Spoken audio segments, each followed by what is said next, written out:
আপাতত দৃষ্টিতে মনে হচ্ছে সিদ্ধান্তে পৌঁছাতে পারছে না পাকিস্তান। দেশটির প্রধানমন্ত্রী শাহবাজ শরীফের সঙ্গে আজ সোমবার ২৬ জানুয়ারি বৈঠক করেছেন পাকিস্তান ক্রিকেট বোর্ডের পিসিবি সভাপতি মহসিন নাকভি আবার দেশটির স্বরাষ্ট্রমন্ত্রীও।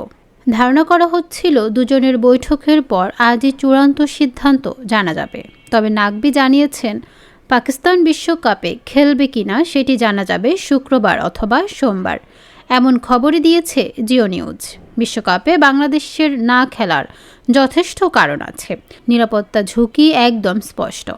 পাকিস্তানের সেই সমস্যা নেই, ভারতে যাবে না তারা, বিকল্প ভেন্যু হিসেবে প্রস্তুত আছে শ্রীলঙ্কা। তবু বাংলাদেশের পর পাকিস্তানও প্রায় হাঁটছে বিশ্বকাপ বর্জনের দিকে। শেষ পর্যন্ত যদি বিশ্বকাপ খেলেও বাংলাদেশের সমর্থনে বেশ কয়েকটি পদক্ষেপ নেওয়ার কথা পিসিবি। ঠিক কী সিদ্ধান্ত নিতে পারে পাকিস্তান সে বিষয়ে কথা বলেছেন দেশটির ক্রীড়া সাংবাদিক কাদির খাজা। সামাজিক যোগাযোগ মাধ্যম এক্সে একটি টুইট করেন তিনি। সেখানে পাকিস্তান নিতে পারে এমন ৩টি সম্ভাব্য সিদ্ধান্তের কথা উল্লেখ করেছেন কাদির।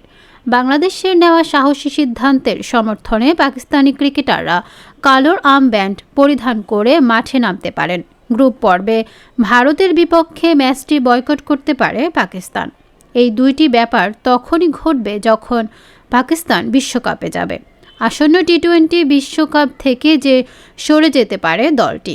যদিও চূড়ান্ত সিদ্ধান্তের জন্য আরও কিছুদিন অপেক্ষা করতে হবে ক্রিকেট বিশ্বকে।